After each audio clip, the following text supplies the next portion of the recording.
I needed a change." She shrugged as if it wasn't a big deal. But hurt flashed in her eyes, and I knew there was a story there. One I wished she wanted to tell me. Which was so unusual for me, it was baffling. No one would ever accuse me of being nosy, that was for sure. I wasn't standoffish, and I didn't have severe trust issues like Max did. There was no trauma in my past like Declan that prevented me from forming relationships. I simply respected others' privacy. I had boundaries I didn't cross. But for some reason, with her, I couldn't find where those boundaries lay. And even if I could, I didn't want them between us. At least that's what I told myself. I wasn't nosy and respected others' need for privacy. But the truth was, I had no intentions of leading a woman on. I'd always been upfront and honest about only wanting a superficial encounter, for however long it lasted. I had no interest in having a family of my own. Therefore, there was no reason to form a deep and meaningful relationship. But if that was the case, then why was I so hell-bent on wanting to know everything about Anaya? Hey.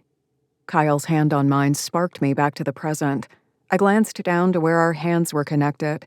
He threaded his fingers between mine, and the feel of his touch was startling. How long had it been since I'd had any sort of physical interaction? I couldn't remember the last time I'd allowed someone to touch me. I wasn't a hugger, that was for sure. I supposed I'd shaken hands with someone in the last few months, but I couldn't remember. Not even the children in the orphanage I'd visited with Kaylee touched me. Not like they did her. She'd scoop them up and hug and kiss them. Not me. I simply waved. She was always brushing the girls' hair off their faces and kissing their cheeks while I'd get a washcloth and help them clean themselves. Man, I was screwed up. When had I allowed myself to get to this level of disconnected? Anaya, are you okay? Kyle started to pull his hand back, but I held fast. If he pulled away now, I'd lose my courage. I didn't mean to. I can't remember the last time someone touched me, I admitted. His hand flexed in mine, and for some stupid reason, I wanted Kyle to understand. I lifted my gaze from our intertwined hands and locked eyes with him. It doesn't take a genius to understand why I have issues with attachments. I mean, I know I'm all kinds of screwed up, but I don't know when I started retreating to this point. What point are you referring to? He asked, cautiously.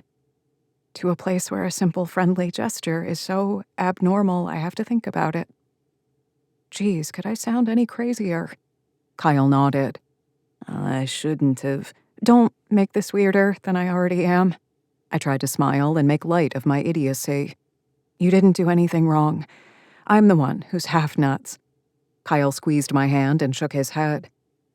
You're not making anything weird, and you're not nuts.